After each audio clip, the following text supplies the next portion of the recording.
the main door open, slam, and you could hear footsteps, like footsteps on my wood floors. It scared me so much because I have a gun inside my bed. You could hear the footsteps, open the door, nothing there.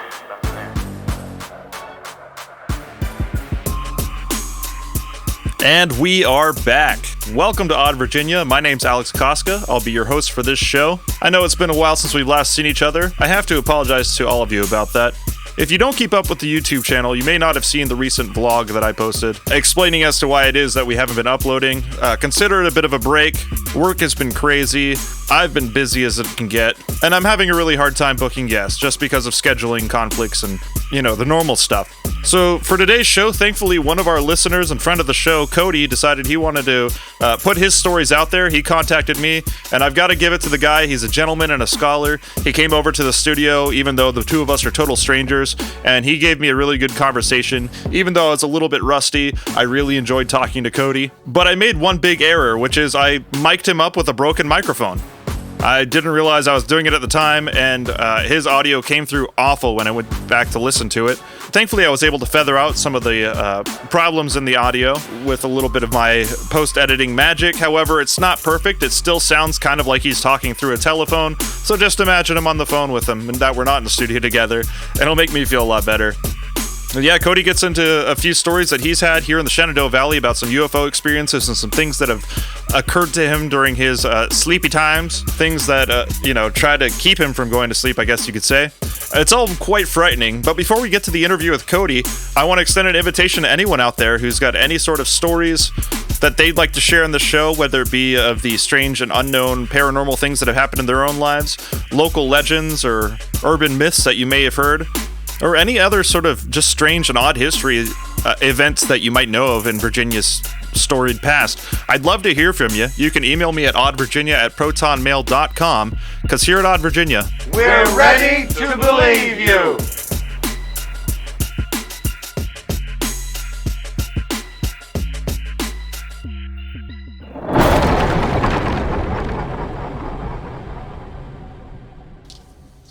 All right, so today on the show, I've got Cody with me. Cody, how are you doing today? Doing good. How are you? Doing pretty well. Thank you for being here. Hey, thank you. Just give us a little bit about yourself, like a brief biography, if you could. I was born in the Valley, been here for 32 years, and haven't moved since. What do you like to do? Well, any type of sport, gaming. I got a bunch of friends that we play every Friday night, Call of Duty. The same thing every night, but apparently it's somewhat fun. Have you played much Elden Ring? No, I can't get stuck in that or I will never leave. Yeah, you won't. I promise. Yeah, Elden Ring has been a total boon and bane in my life. I used to play back in the day Fable, and I got stuck in that stupid game. Yep.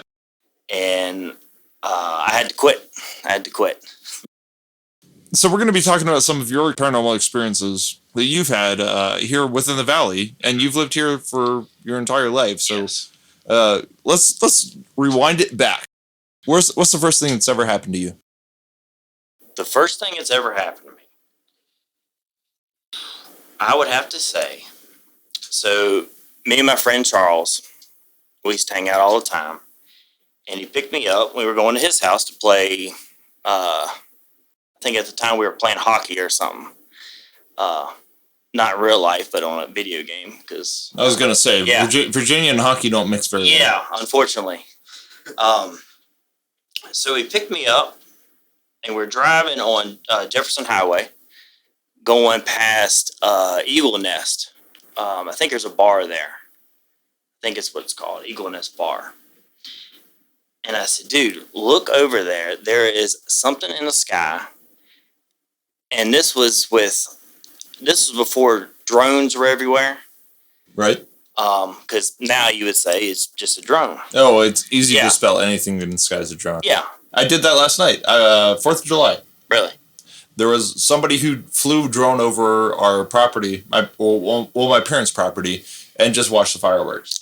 Gotcha. I used to play softball, and they would have, I thought they were bugs, but it was drones over our head checking the game out. I was like, "There's just come to the game." But so we were driving down, and I said, "Hey, look at that light in the sky." It was maybe 9, 10 o'clock.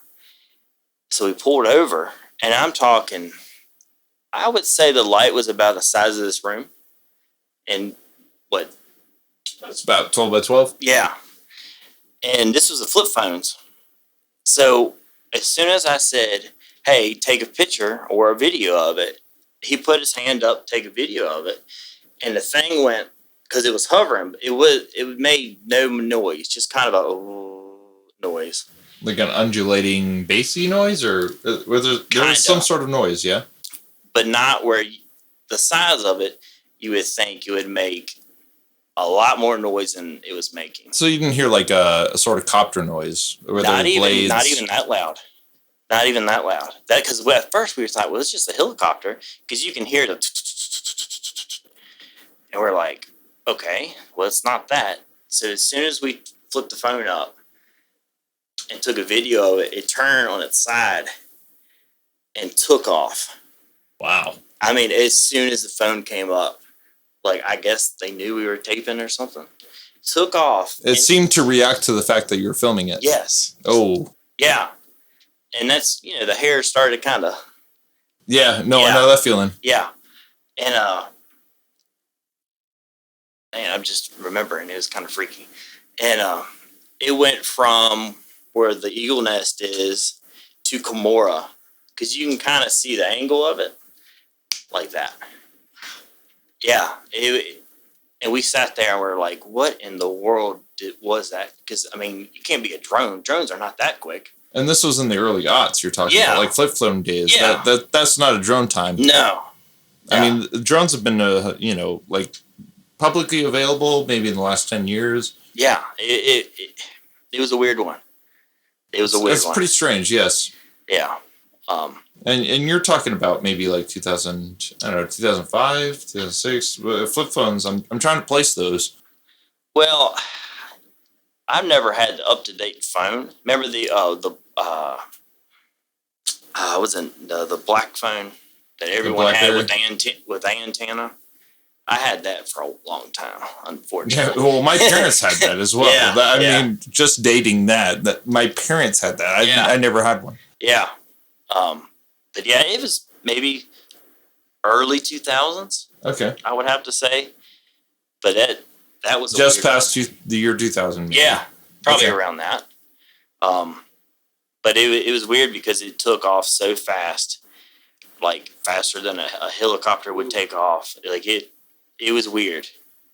All it was, your typical 1950s disc UFO looking thing. Wow.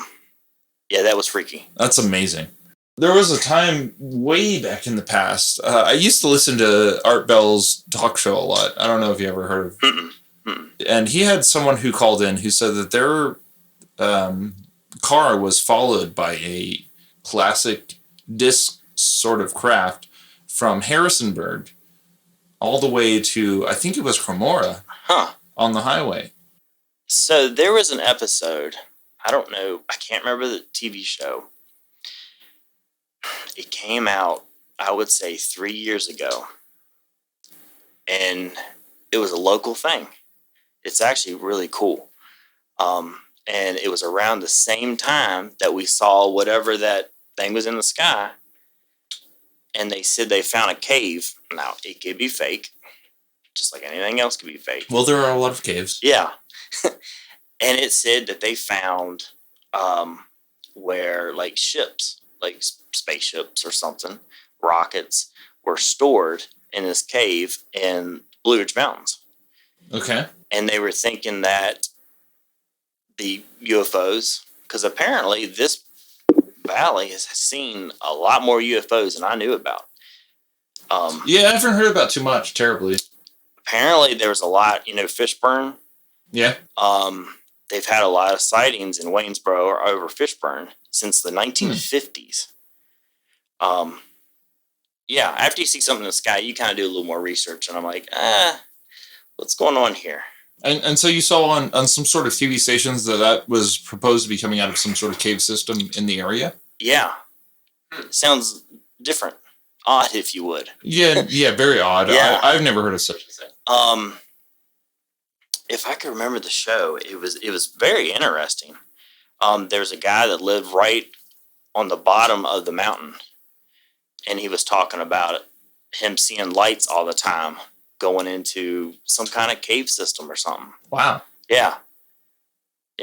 And, I have heard of that in other places, but just the locality of it, I've never heard of something like that here. I have to remember what the show is to let you know. It was very... Yeah, that'd be really cool, actually, to see. Yeah, it was different. So we can chalk that up to another, I don't know. Yeah, who knows? Who knows, and I don't know if I really want to know. Yeah, right? Do we really want the space people to be right here? Yeah, no, I don't think so. So, especially when you try to take a picture of them and they book it. Right. That means usually you're up to something. The secrecy is a little suspect. Yeah. I'll say. And that's kind of just all I want to say about that, because I don't really want to wax poetic about things that are secret. Yeah.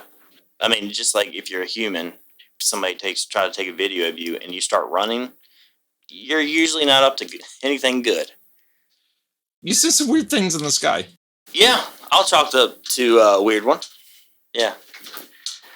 I think another one after that, I would say after that. So, I have a bed, just like most people. You have a bed? Believe it or not. I don't believe it. Yeah, well. Prove it. It would shake. So just a regular, when I was single, I had a twin-size bed, I guess. Yeah. And, you about to fall asleep, and I'm talking shake. Like, violently. Yes, that's a good one. Yeah. Where you're like, what in the world is going on here? Multiple times. Ooh. If just once, you would think, hey, maybe earthquake. Earthquake shakes is a good way to describe it. That violently. Multiple homes, too. At my mom's house. I moved out. So this is something that's been with you from place to place. Yeah, 3 homes. Ooh. Yeah. I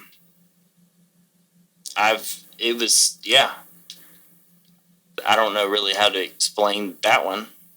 Yeah, I can't say I do either.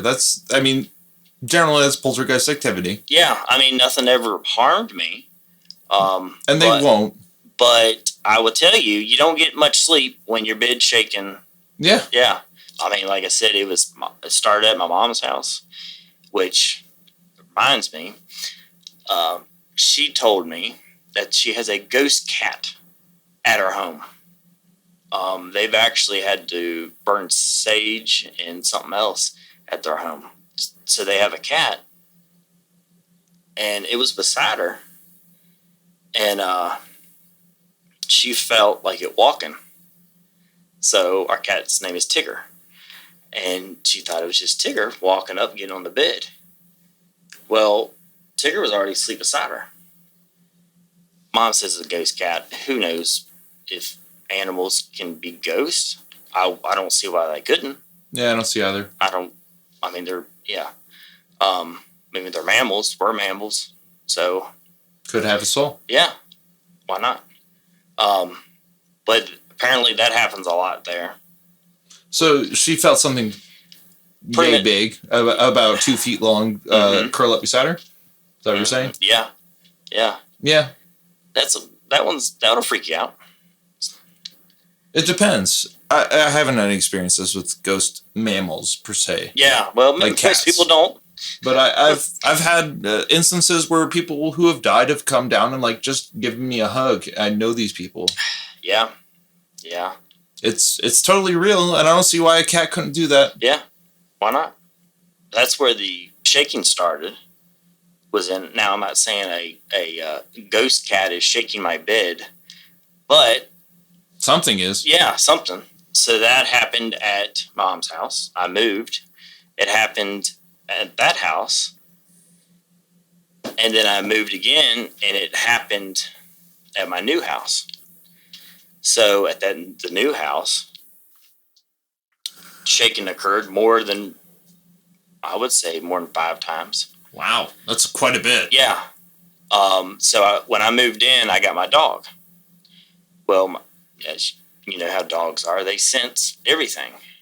They seem to see things that a person's eyes wouldn't. Yeah. Sure. Mm-hmm.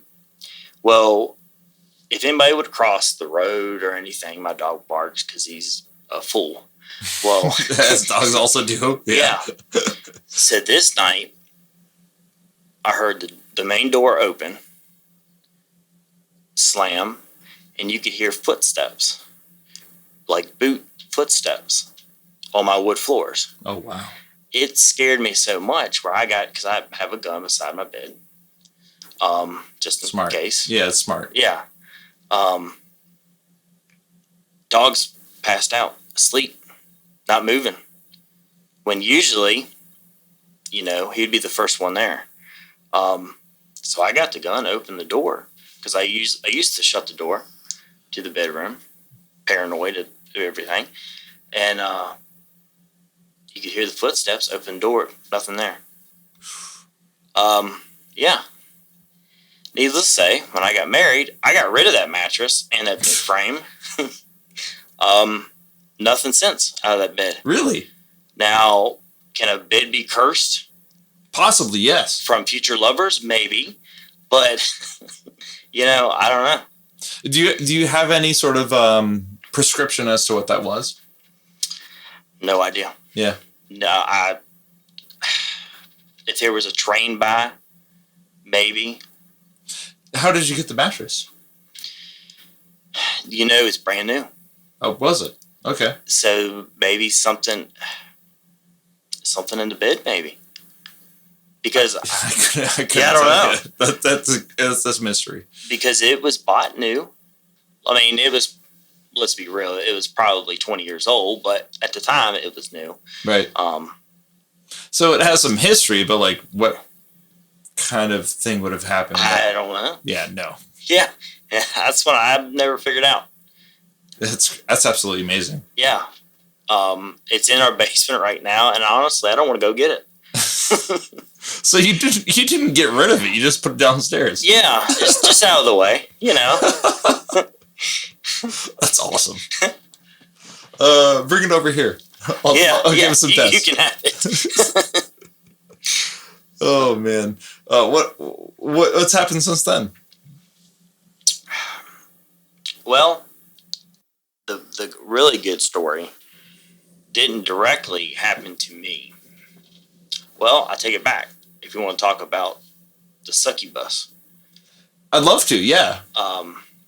This is kind of a sleep paralysis episode. Apparently. Well, you're going to tell me. I don't know. Yeah, apparently. Yeah. So I moved out. I think I was 19, 21, something like that, around that age. Okay. And, yeah, about college age. Yeah.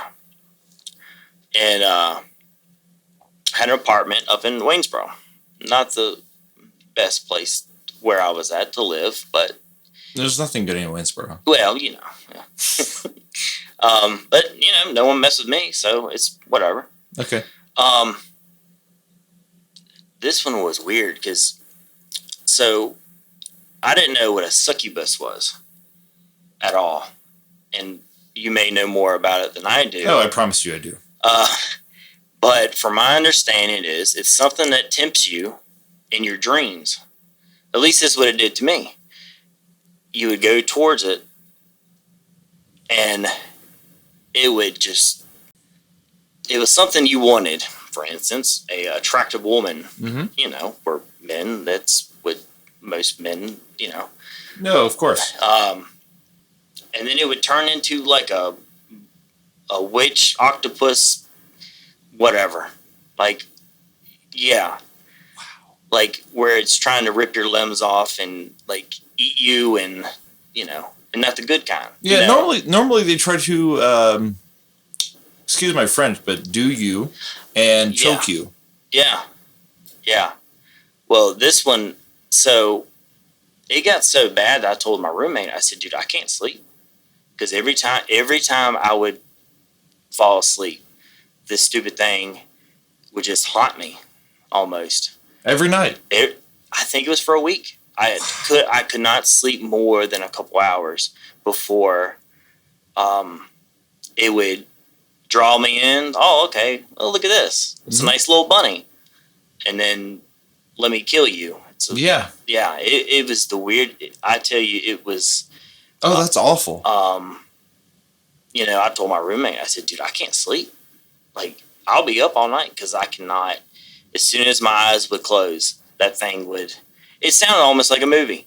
You know, like. Yeah, no, it really does. And Cody, I'm absolutely sorry that you went through that. Like, most people wouldn't believe that that's a thing. Yeah. But I know that's real, and I'm really sorry that it happened to you. It was. I think I told my mom about it. It's very rare. Yeah, it was the worst. I would not wish that upon anybody because, I mean, as you know, people need sleep. And once you can't sleep, everything goes downhill. I think I told my boss at work, I was like, dude, I can't deal with it. Well, I told you recently, I've been in a rather bad spot, and I've had a very real person who's also done that to me. Yeah. I get it, man. Yeah. So when you were sleeping, would you be woken up and you'd see somebody? Is this the sort of situation you were in? No.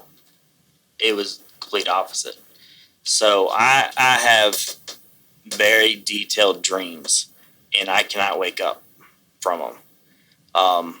So I have had that where you're in a dream and you try to wake up and you think you're awake. And you're still in the dream. But you're still in the dream. Yeah.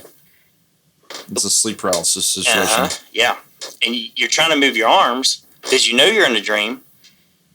For instance, I've had one where I'm afraid of snakes. Why? I don't know. Okay. No idea why. There's no reason to be afraid of them. Yeah, they're perfectly fine. But I am petrified of snakes. My next door neighbor breeds boas. Okay. So, yeah, we'll get there. Oh, they're cute. Yeah, I like that. They're something.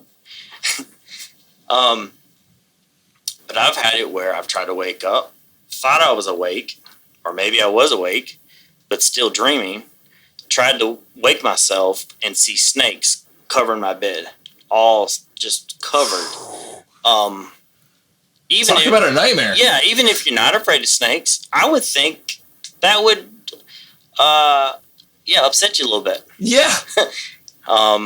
No, I like snakes, and that would still upset me a little bit. Yeah. But I've had that too many times. Mm-hmm. And I've heard of people who are, like, say, afraid of spiders, and they've had waking dreams, sleep paralysis, where spiders are literally raining down on them. It's funny you say that. It just reminded me when I was a child, probably 6 years old, I had what we're talking about, but it was caterpillars of all things. Okay, they're cute, whatever. Caterpillars are fuzzy and wiggly. Yeah, I love them to death. Not covered in caterpillars. All over your body, wiggling, and no. I've had actually that dream when I was a child about 3 times. The same dream, which is weird to have the same dream multiple times. I would think. Did it upset you at all? Oh yeah, that freaked me out as a kid. Yeah. You know the ones that are up in the nests. Yeah. And you start singing to them, and they start. Yeah. They do that dance. So the day before, which is bad because I would never do this again, but we would kill a bunch of them and try to drown them in the river. What kids, Well, there's also a practical reason for all of that. Well, yeah. Continue. Yeah, they're not great. Yeah, they're not. But then the next day I had that dream of them covering me. I'm like, little payback I see. Yeah, I was going to say, it sounds like revenge. Yeah. Were you, explain to me a little bit, were you like in one of those cocoons? Because, it's like a webbing. that they have. No, but that would have been even better. As in scarier. Yeah. Yeah. Ugh. No. For some reason, all my dreams can't be just hunky-dory, everything's good. Well, I think being swarmed by anything is a little terrifying, honestly. If it just wasn't so vivid, where you think you're a lot, awake, but you're, And this is one of those sorts of dreams where you feel like you're awake. Yeah. And you're seeing things happening in real time, even though you're not actually awake. Yeah. And yeah, that's terrifying. When you can't wake up, even though you're in a dream, and you know you're in a dream, it's not a good feeling. I've been there a couple times. Yeah. Just a couple. Yeah. And every time I was like, I hate this. Yeah. Oh, yeah. Yeah. No. But, I mean, we could talk days on those weird dreams. I've had some doozies. Yeah, I agree. I could tell you in depth what I've seen in my sleep that wasn't actually happening. But let's continue on to what's going on. What else is going on? So I would say about 6 years ago, I was at my grandfather's house, and he said, "Man, I got to tell you a story." And he is not one to lie, but just like anything else, you got to take, everything with a grain of salt. Yep. He said, so we go hunting over in Nelson County. These two guys were hunting. I don't remember their name, but Bobby Joe and Bobby Joe 2. Bobby Joe, the sequel. Yeah. So, two buddies were hunting. They have CB radios, as most people do over there. And, good idea. Yeah. So he starts walking in the woods, and I think this guy, I want to say, was in his 60s. I think they grew up in the woods. Everyone says it. They know everything in the woods. That whole deal. No, they've been there their whole life. Yeah, they know exactly what's going on. I grew up here, that type deal. So he was walking up, and something ran over him. Ran over him? Do you mean it stepped on him? I'm talking bum rushed. As it broke his gun in half. Wow. I guess it had to have been a wood stock or something, but okay. it broke his gun in half. So it didn't bend the middle part. It broke the. Apparently, it broke it. It's from what my grandfather told me. Okay. And so, whatever. Thinking about it, I was like, okay, well, maybe it was a bear. That's not a whatever. Yeah, well, you kind of think about it. Okay, granddad, whatever. All right. So, I think it was that weekend I went hunting with my uncle, same spot.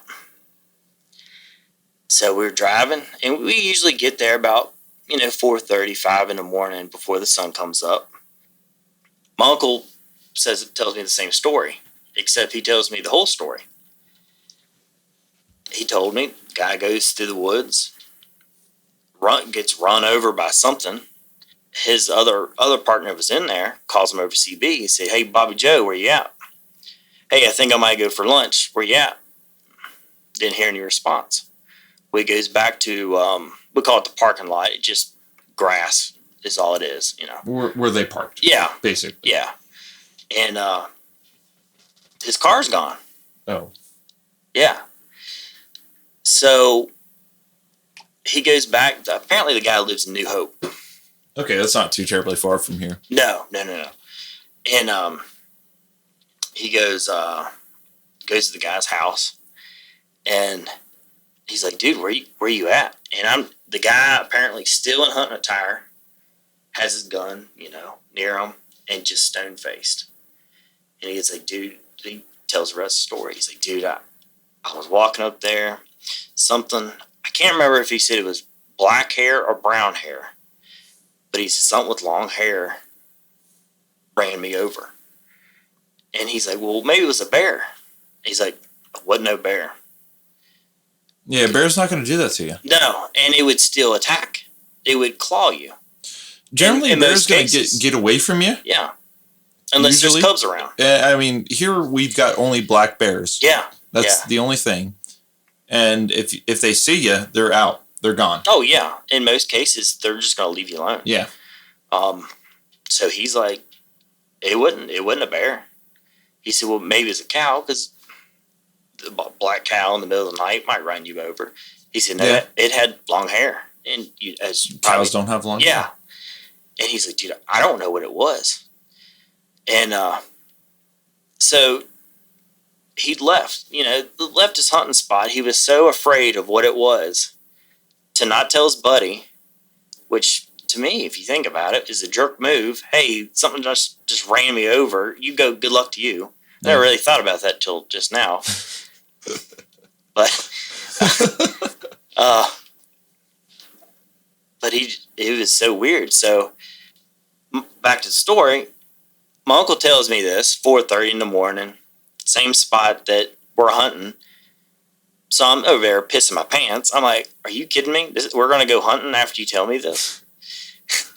So I go up this trail. It's a steep trail through there. It's in the mountains. And I saw this humongous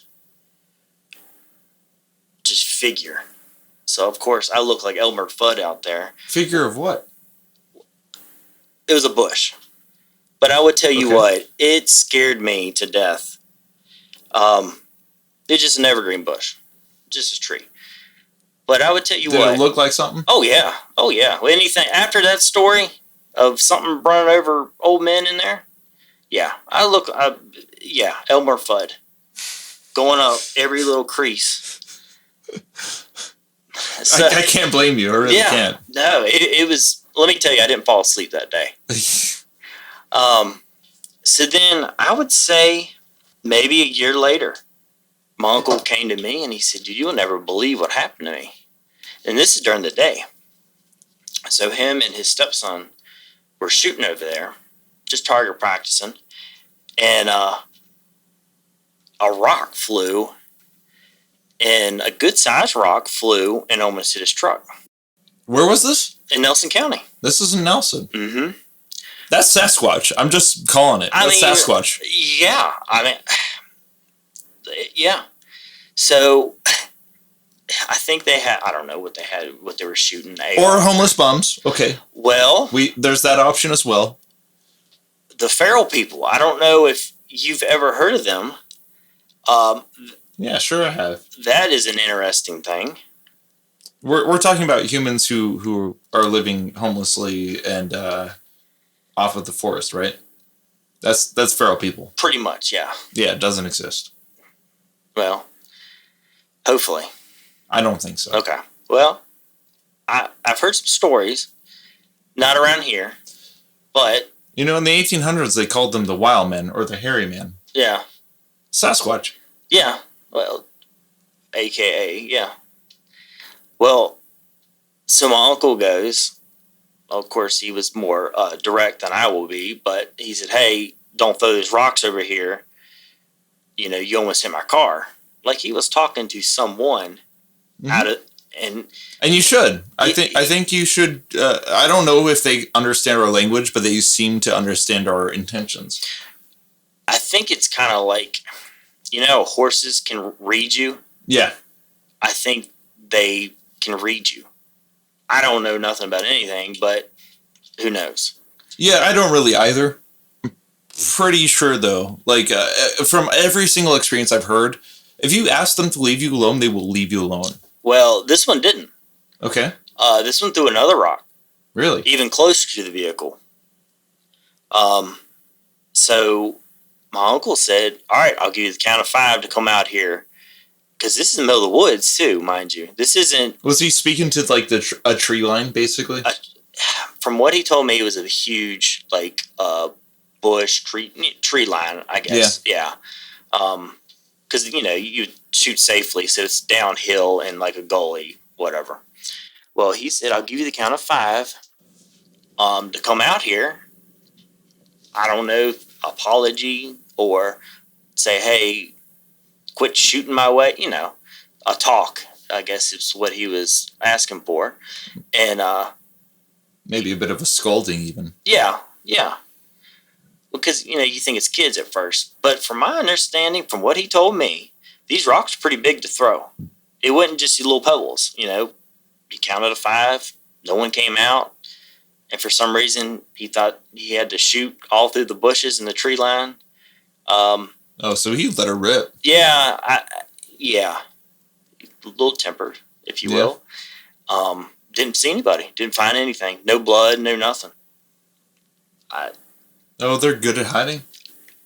That's for sure. Yeah. So the king of hide and seek is, I got a shirt I can show you later. Yeah.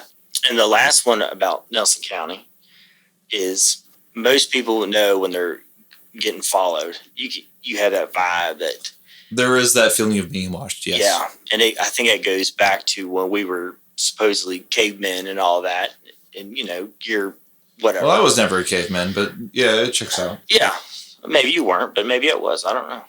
You might have been. So I took a nap, and I woke up, but you could feel the way I was on a mountain. So I was sleeping like this, arms crossed. And on your back? Yeah. And I was about to open my eyes, and you could feel somebody looking over you, checking you out. Yeah, that was freaky. Well, here's something interesting, is that when you sleep on your back, that's when sleep paralysis tend to happen. Really? Yeah. If you sleep on your side, you don't get it. If you sleep on your back, you do. And every time I've had sleep paralysis experience, personally, I was sleeping on my back. And also really drunk. That could have an effect. Yeah. I can only imagine. The drunkenness, I'm sure, is probably the major catalyst. But sleeping on your back seems to be the universal thing. Because I've looked into this subject very much. Yeah. And sleeping on your back is like, that's when the night hag comes to choke you. That's when, the shadow man comes to greet you. That is when these things happen. Yeah, I did a little research into it, but it freaks me out. About what do they call it, the sleep demon in the corner of the room staring at you. Oh yeah, that's certainly a phenomenon. Yeah, the bottom or top corner. Yeah. Yeah. Corners seem to be a thing. I'm not sure what that's about, but yeah, corners. I think because they think they are not seen, maybe. Because it's harder to see in a court, maybe. I really don't know. But the top corner really freaks me out. I'll tell you. Yeah. Like, why are they defying gravity in such a way? They'll climb on top of the wall. It's weird. Like I said, I try to do some research on that. But when you're trying to sleep, the worst thing you can look up is demons and things that could happen to you in your sleep, in your dreams. Usually doesn't make me tired. Yeah. Doesn't make me tired. That's a great way to put it. Cody, I'm glad you're here, man. Yeah. Well, thank you for inviting me. This is fun. Dude, thanks for coming. Yeah. You're one of very small pool who's actually decided to come and hang out and talk. Well, I think it's because people have had things happen to them. Most people won't believe them. Yeah, people don't like to talk about these things. That's for certain. I mean, and there's reasons. It's pretty scary. I mean, when you can't sleep for a week, and you don't want anyone to know that, well, why can't you sleep? Well, it's because a succubus is keeping me up all night. Yeah, okay. That's the point of the show, I think, is that you're not crazy. Well, I'm not saying that. It's not just you, man. Yeah. It's me, too. Yeah. And it's everyone else who's been on here. Yeah.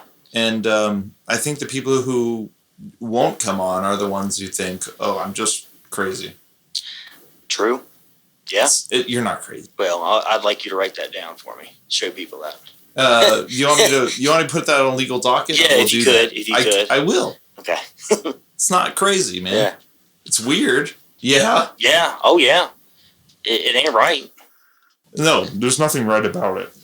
Yeah, I think that's, from all I can remember, that's what's happened to me so far.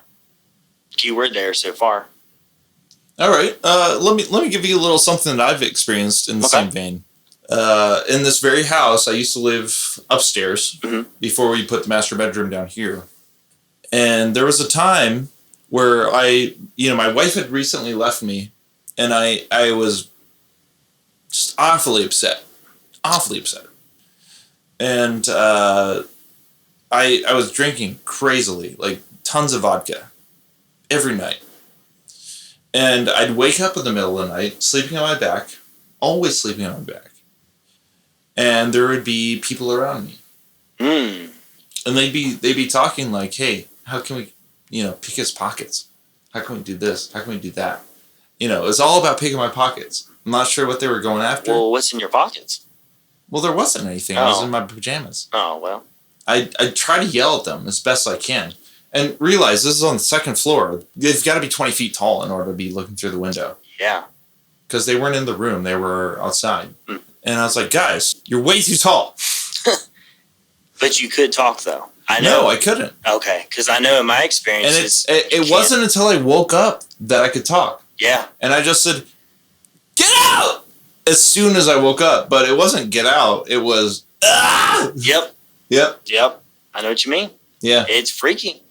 I've had it where you want to scream to wake yourself up, but all you can get out is blah. Not even that. Yeah, not really. Yeah, really. That's freaky. No. There's a scientific explanation for it. Hypnagogic hallucinations, first of all, is that you're seeing something that's not really there in your dreaming state. Mm-hmm. So your body is an REM sleep state. You're basically dreaming a reality in front of you. Mm. And I don't buy it, honestly. Yeah. I think there is actually something there. Because you talk to someone in Australia, you talk to someone in Thailand, yeah. it's always the same. Well, we're all people. Yeah. Just because you live somewhere different doesn't mean... And so they say that there's something deep within the human consciousness that brings about these things. But we're talking about like people who have trench coats and top hats on. That's an American phenomenon, or an Eastern phenomenon. Why is it that it's happening in the Middle East? Why is it that it's happening in Asia? Why is it that it's happening in India? What's the purpose of that? It's a good question.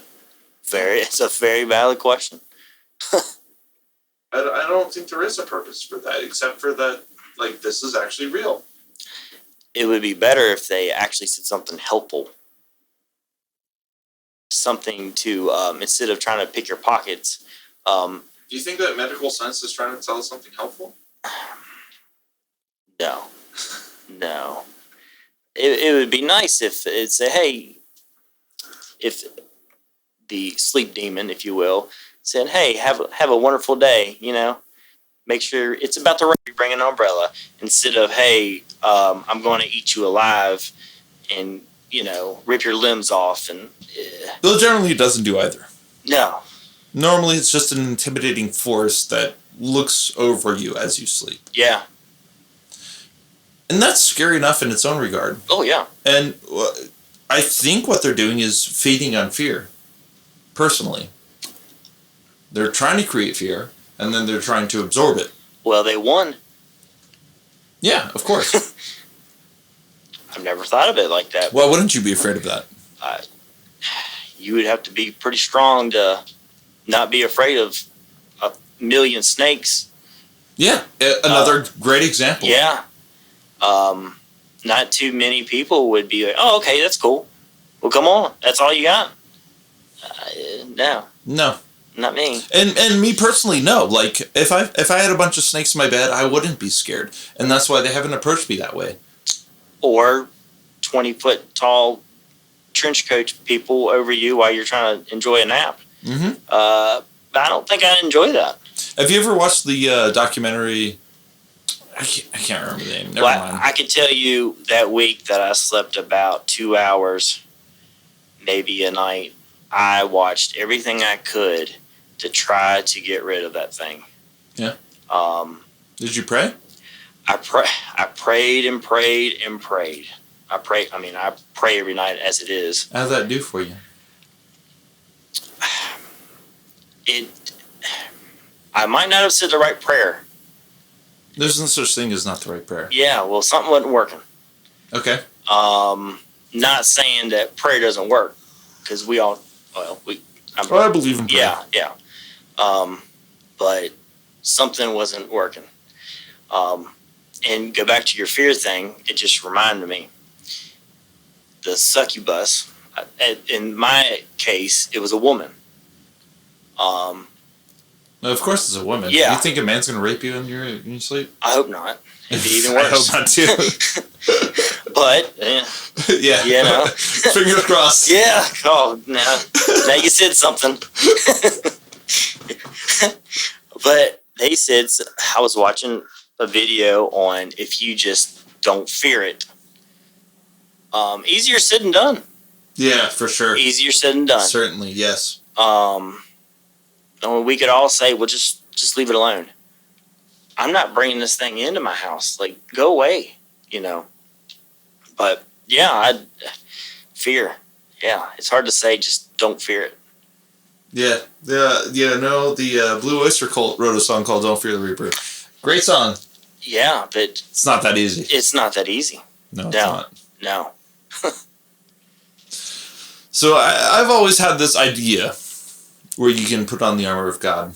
Yeah. And you can meditate and pray, and these things will leave you alone. I'm not sure that's the solution. I think it helps, but I think it's the stronger the belief, I think helps a whole lot. Yeah. But it's hard to forget. Well, you know, as soon as you close your eyes, this thing's coming at me. It was almost like Freddy Krueger. Yeah, it is exactly like Freddy Krueger, honestly. And that movie was actually based off true events. True events, yes, it was. People died in their sleep. Mm-hmm.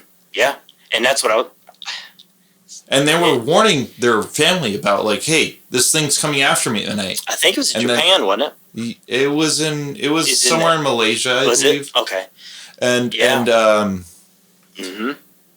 people were warning their family, like, hey, this thing's coming after me in my dreams, and they never woke up. Yeah. Yep. Getting goosebumps thinking about it again. Yeah. It's really creepy. Yeah. I mean, that's how I felt. That's why I told my roommate. I think I told my mom and some other people. I'm like, whatever this is, it's coming after me. Like it's not fun. Cody, dude, I want you to have a hedge of protection around you. Is this still happening? No. Nope. Good. Nope. Good. It happened that 1 week, and I mean it was a week of hell. Yeah. But after that week, and I mean maybe it was prayer, maybe it was tired of me, moved on to somebody else, maybe it was who knows. But it left me alone for 7 years now, something like that. So we're good now. Hey, man. As my voice cracks there. I appreciate you talking to me about it. Yeah, no problem. That's a vulnerable part of your life that not many people have probably heard, I'm sure. No, I don't even think my wife knows. Believe it or not. Well, you should probably talk to her. Yeah, maybe when I get home, I'll have to tell her that. I just. But thank you for telling me, dude. Like, I know how hard it is to talk about these things. Well, you know, you're supposed to be strong and be like, nothing bothers you. But it's like, this is, you know what I mean. There's a lot of strength in talking about it, too. Yeah, you're right. You're not wrong there. Another big thank you to Cody for coming on the show and talking about his experiences. There was a lot there, and I was not ready for all of that content. And it seems like he hasn't really told many people about it, so I'm glad that he got to come on the show and just sort of air it all out for us. I hope you guys enjoyed that. Now, Cody mentioned that he had seen a television show which talked about UFO sightings near Waynesboro at the foot of Blue Ridge Mountains. Well, he and I were able to get together afterwards and actually find out what that show was. It was a show on the Discovery Channel called Contact, and the episode is Season 1, Episode 1. So I went ahead and got a free trial of Discovery Plus just so I could watch that episode and grab the audio from it and include that here for you guys to listen to. So you can see if you want to watch the show. Honestly, I thought it was one of those types of shows that you expect to see on a mainstream television network where they really try to drum up the suspicion a little bit artificially with music and the jump cuts and sound effects and all that. But it was still interesting to watch. So sit back for the next about 13 minutes, I guess. Here's a segment from the first episode of Contact regarding Waynesboro, Virginia, and UFO sightings in that area.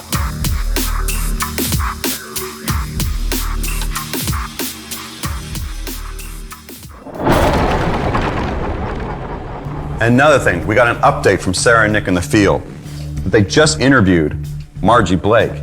She claims to have seen strange objects in the sky on that same night. She lives just a few miles from the other reported activity in Florida. It was August 22nd, 2011. These lights caught my eye. They were orange orbs. I'd probably say 50 to 60 total. They were coming down in groups, like circling each other, and they shot to the north and just totally disappeared. That's amazing. She's given us a really key piece of intel, a direction. Right. It went north. Yeah. So can we track that? UFO, Right? Orbs, lights. All on August 22nd in 2011, just Right. the United States. Okay, here we go. It's getting a lot. Okay. All right, so we have a lot of social media traffic. Look at this. Weird orange lights flying by. Exact same language Margie used. Lights above town. Yep. Random blinking lights. And look at this, right? When we track this on a map, it's like an arrow going north, just like Margie said, but it's stopping. Virginia. All in a cluster in one location in Virginia. Where is that? Waynesboro, Virginia. What do we know about that town? Not a very big town, about 20,000 people. Shenandoah Valley, old coal mining town. Look, I've got social media hits from people in this area. Everyone come meet me and Abby in Waynesboro. There's UFOs in the sky right now. This guy, Andrew Santiago. Anyone else see these lights above town? Why do we have 8 sightings in a town of 20,000 people? We just went up the whole eastern seaboard. There's tons of lots more populous cities than that. Very strange, and to have them all in this same moment, the same 24-hour period. But it could all be completely separate events, right? Right. This could be one event that's happening in St. Petersburg and a weather phenomenon that these people are seeing in Waynesboro. Right, but if we can prove that it's connected, that's a big deal. We have so many people making social media posts in Waynesboro. Surely we can find somebody to talk to. Absolutely. We need to get Nick and Sarah out there.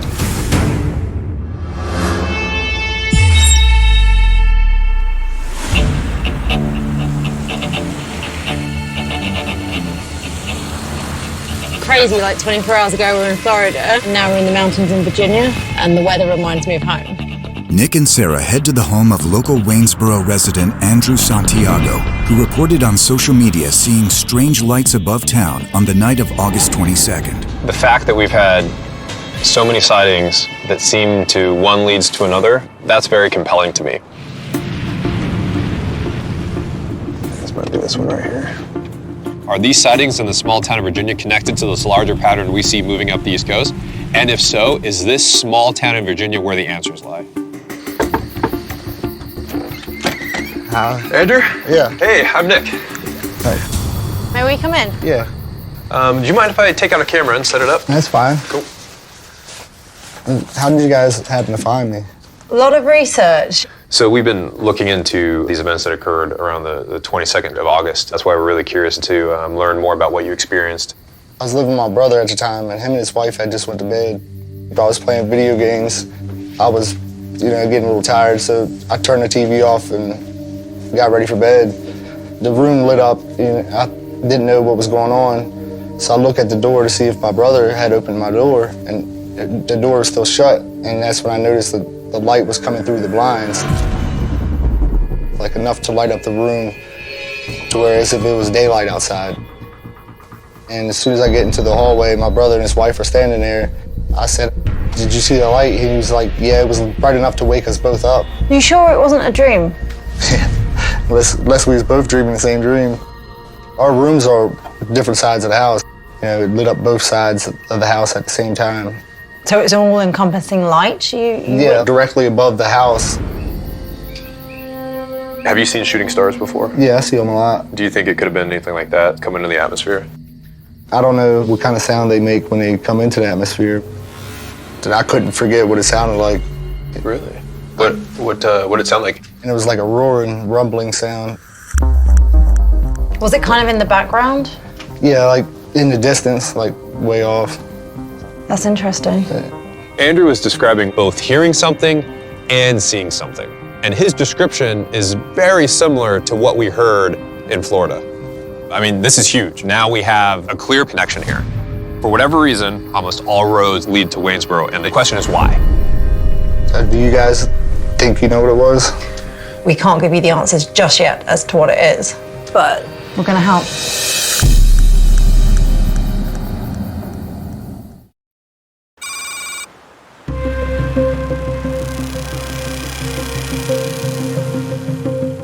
Look at this amazing library. Former U.S. Marine Intelligence Officer Nick Carnesi and astrophysicist and space journalist Sarah Cruddas are on the ground in Waynesboro, Virginia, where a pattern of strange sounds and sightings on August 22, 2011 has led them to this small town in the Shenandoah Valley. Why is it that we have a series of both audio and visual sightings all on the same day, all ending up here? What the hell is going on in Waynesboro that's causing this to happen? The team has been granted access to the city archives, which houses local documents from the last 200 years. We're all used to just getting online and Googling and finding things out. But in small towns like this, actually, there might be a wealth of information that's not online. Look at this. Close encounters of the local kind. The Shenandoah Valley is no stranger to close encounters of the unexplained kind. At least 25 UFO sightings in the valley between November 1964 and January 1965 were investigated by the Air Force. 25 sightings between 64 and 65. Yeah, so in that one, essentially a year time span. Wow. Take a look at this one. 7 high school students and a school bus driver have reported sighting a shapeless white object in the sky north of Waynesboro. It appears that there's been decades of sightings here in Waynesboro. Look at this one. Local gunsmith encounters UFO. It's not just this one isolated incident. In modern times, it actually spans back to the 1960s. I'm surprised there's just so many in this small area, too. I mean, this is not a heavily populated area now, especially back in, the 60s. So what I recommend we do is you start going through all these articles again deliberately and start plotting them and seeing if we can develop a pattern. Cool? Okay, cool. All right. Yeah, let's just start with these. It says it was 1965. 1965. Right. Just east of Stanton. Near Waynesboro. Hovering orange and blue ball in the night sky. And this is March 1988. The object whizzed away to the northwest. That has to be the Shenandoah to the west of Waynesboro. We have these clusters of sightings between Waynesboro and Stanton, right, all along 250. Plotting them on the map, the data points point in one direction, and that's a northwesterly direction towards the mountains. I can say with a high degree of confidence that we need to investigate these mountains in the Shenandoah northwest of Waynesboro further. Then let's do it.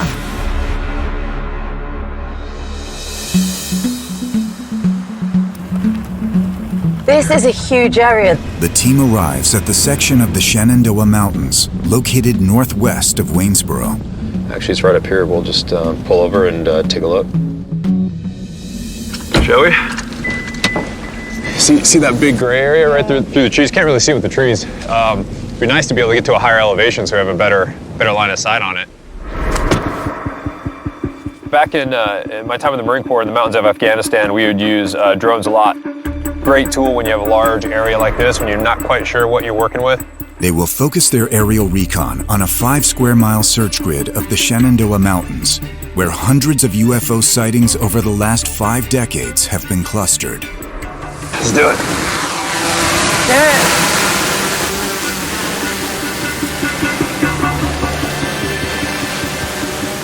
Right now, we're just getting a high altitude look down to see if anything initially pops up at us. And then we'll start searching grid by grid here. So far, it looks like we have some trails, but I mean, the trees are just so closely packed, it's just like a blanket of gray. Yeah, I'm just not seeing anything. I'm gonna go ahead and switch into thermal. The team utilizes the drone's thermal sensor, which can identify anomalies through minute variations in temperature. Hey, wait, this is interesting. Look at that, there's a little signature there. I mean, that's odd. Like a 30 to 40 degree temperature difference if you look at the gradient, see? What is that? I'm gonna climb a little bit, see, yeah, hey, wait, hold on, look at that. Look, there's more. There's like 1, 2, 3, 4, yeah. Almost looks like it's maybe emanating from something, but I just can't tell. And there's nothing visibly that it would explain that. I'm not quite sure what's causing these heat anomalies. But we have this cluster, they're 40 degrees warmer than the surrounding areas. We need to understand what's going on here because this could be why this is such a hot spot for these unusual sightings. Armed with climbing gear, the team heads to the location of these visual anomalies. I think we're going to lose light before we get there. Yeah.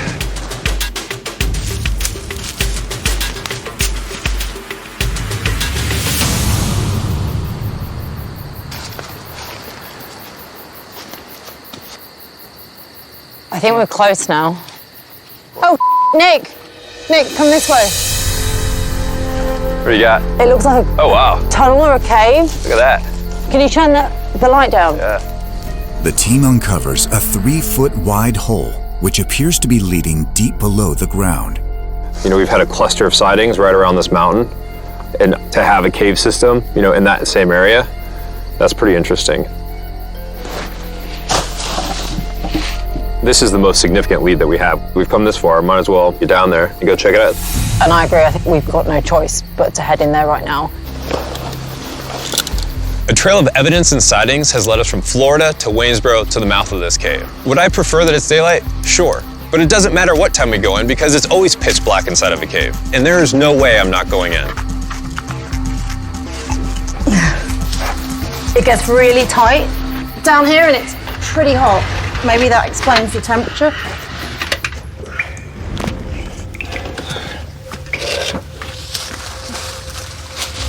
It just keeps getting smaller and tighter. Just take it slow. I don't know what we're getting ourselves into. Yeah, this is something else, huh?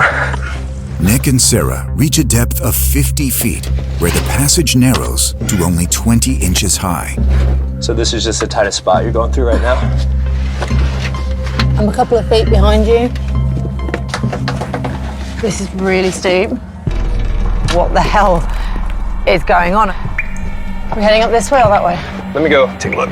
What has a place like this got to do with the investigation? Why has everything led us here? Whoa. Sarah, come check this out. This place is huge. Cody.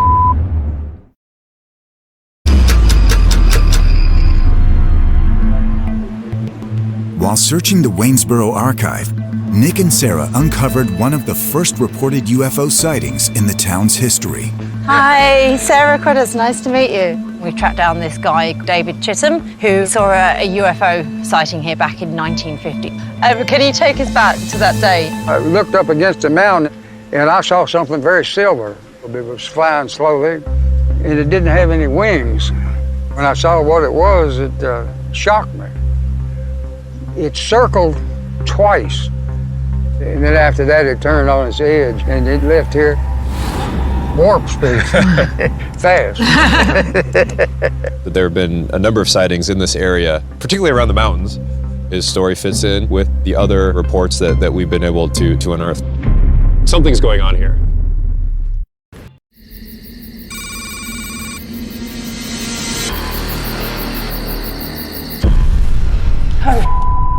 What is this?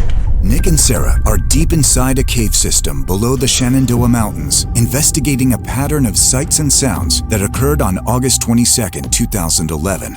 The cave system lies below the exact location where UFO sightings have clustered for decades. It's huge. Can you see the stalactites up there? Yeah. These literally take thousands of years to grow. It's like another world. What has a place like this got to do with the investigation? Why has everything led us here? I'm surprised with all the debris that's on the side. It's a lot of loose rock. Even this is loose. Here, let me get a picture. Yeah, look at all that down there. Oh wow, look at this. Basic physics, basic science tells you that stalactite shouldn't be growing sideways because the way it's formed is almost like if you left the faucet on, that drip, drip, drip, drip, drip, but of minerals, not of water. And what we're seeing here is the formation's horizontal. This just doesn't seem normal. You can see cracks here in the rocks. The fact we've got cracks and stalactites that should be on the ceilings, but they're on the side or on the ground. Something major's gone on here. This doesn't look like it naturally grew here, right? To me, it looks like this broke off from up there. You know, I know that caves collapse, the roofs fall in, but some of the rubble, it looks like it was blasted. It looks like there was explosions. I mean, there's a sheer volume of rock that fell. Whatever's gone on here, it's pretty serious from the looks of it. Yeah, I mean, I'm having a hard time fathoming what could possibly have caused this. You know, maybe we're onto something big.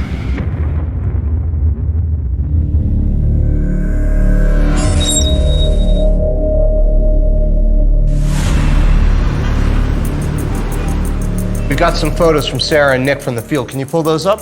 On it. The damage is pretty extensive. It really is. There was either a bomb went off in there or there was a major earthquake. I can check the U.S. Geological Survey. They keep track of all that. There's a lot of earthquakes on the eastern seaboard. Small ones, usually kind of things that nobody notices. Check this out. 5.8 magnitude earthquake in central Virginia. Not gonna believe the date.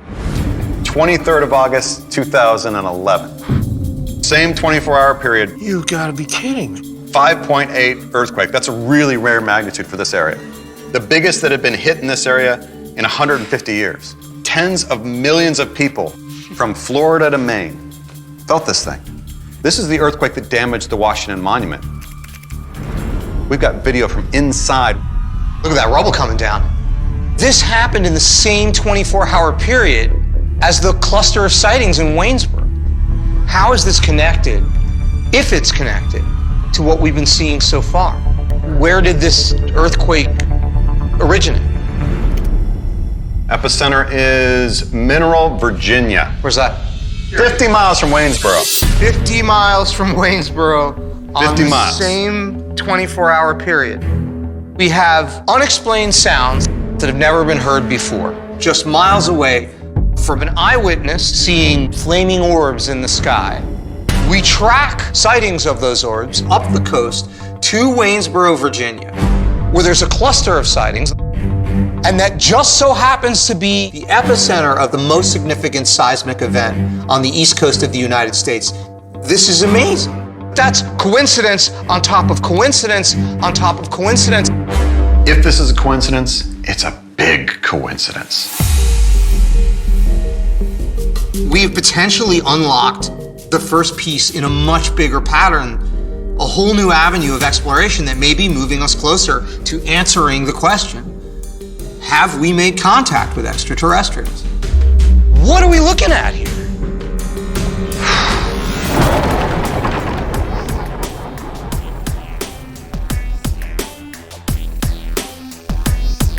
And there you have it. That was Season 1, Episode 1 of Contact regarding UFOs in Waynesboro, Virginia. There were a couple of things that stood out to me as sort of red flags. Number one, they called Waynesboro a coal mining town. It just never was. And another thing, while I was watching it, obviously you couldn't see it while you're listening, but they used B-roll footage of Stanton, which isn't really that big of a mistake. I mean, they're talking about sightings on 250 between Waynesboro and Stanton, and they did use some downtown Stanton footage, whatever. Now, Cody may have misremembered a little bit trying to think back about it, but they never said anything about UFOs necessarily coming out of the Shenandoah Mountains near Waynesboro. They did recognize a heat anomaly while they were investigating those mountains and ended up finding a cave while investigating that heat anomaly. And inside of that cave, there was, amazingly, stalactites coming out of the walls, not out of the ceiling, but out of the walls, and growing horizontally, which doesn't happen. If true, that's very interesting. But yeah, that's about it.